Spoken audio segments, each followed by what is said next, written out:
Friends, यहूदी धर्म दुनिया के प्राचीनतम धर्मों में से एक है।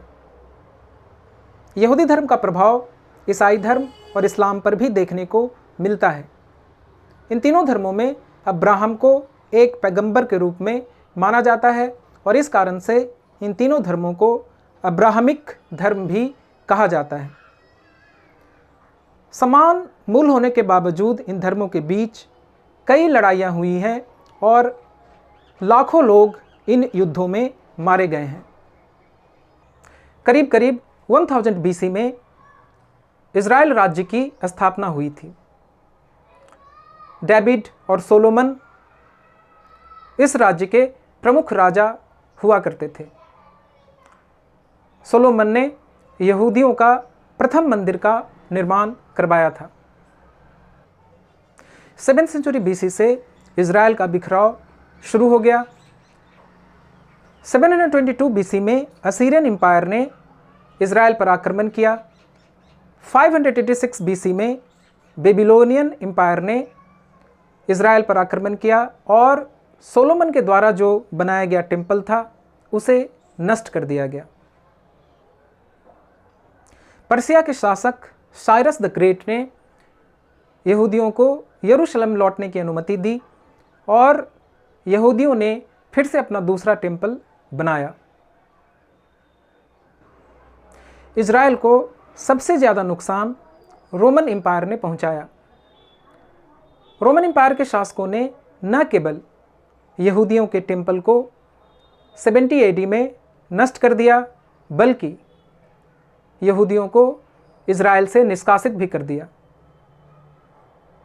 आज यहूदी टेम्पल का सिर्फ वेस्टर्न वॉल अवशेष के रूप में मौजूद है, जो कि यहूदियों के लिए बहुत ही पवित्र स्थल माना जाता है। रोमन एम्पायर के दौरान ही यहूदी पूरे यूरोप में बिखर गए और उनका कोई भी अपना राज्य नहीं बचा। यूरोप में भी उनके अगेंस्ट काफ़ी डिस्क्रिमिनेशन हुए और हिटलर के समय में तो कई लाख यहूदियों की हत्या कर दी गई। 20वीं शताब्दी में जियोनिज्म नाम का एक मूवमेंट शुरू किया गया, जिसका उद्देश्य था एक स्वतंत्र यहूदी राज्य की स्थापना करना।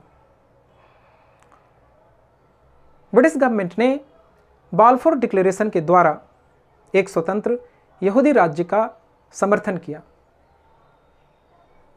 प्रथम विश्व युद्ध के बाद फिलिस्तीन ब्रिटिश गवर्नमेंट के कंट्रोल में आ गया और उसके बाद कई यहूदी वापस आए और फिलिस्तीन में सेटल हो गए।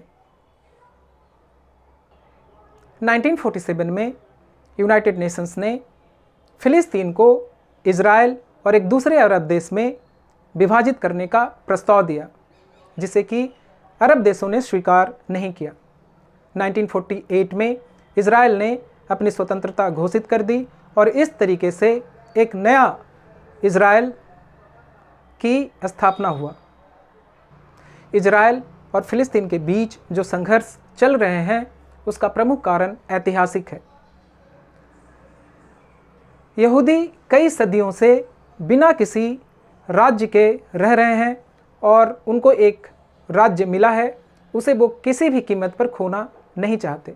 दूसरी तरफ अरब इस क्षेत्र में कई सदियों से रह रहे हैं और उन्हें विस्थापित कर दिया गया है और उन्हें ये लगता है कि उनके साथ अन्याय हुआ है।